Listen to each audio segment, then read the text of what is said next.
The best way to improve your sort of overall server security management personality or maturity is centralization. Get as many things into a single place as you can. For example, here in the event viewer, it's possible to set up subscriptions so that multiple servers can forward all of their events to one central server. Now that's not free. It's not like you have to pay extra money for it, although you might.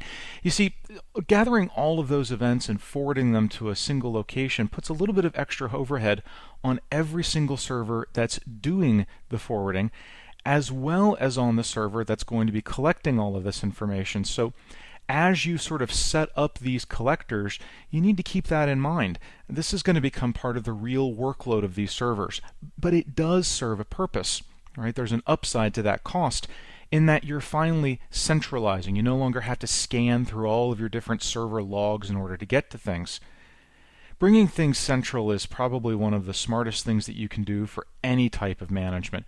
Another example is this: permissions. Obviously, you want to, as much as possible, assign permissions on files, folders, and so forth to groups in your environment.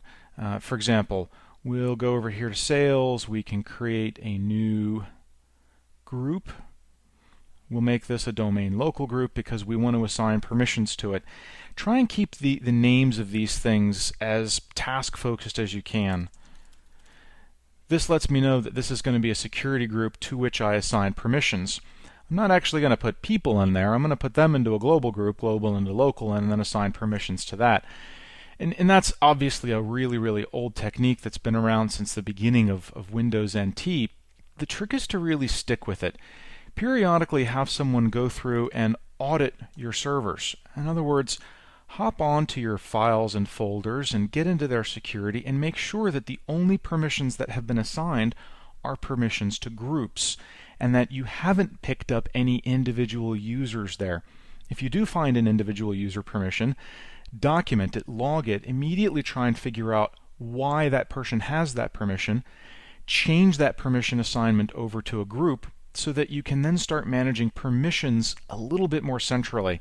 You're not actually centralizing control over the permissions, of course. It's still all on that individual file and folder access control list. But if you no longer have to worry about those and you can hop into Active Directory and sort of affect permissions by moving people in and out of groups, that's definitely a much, much more mature way of managing the environment.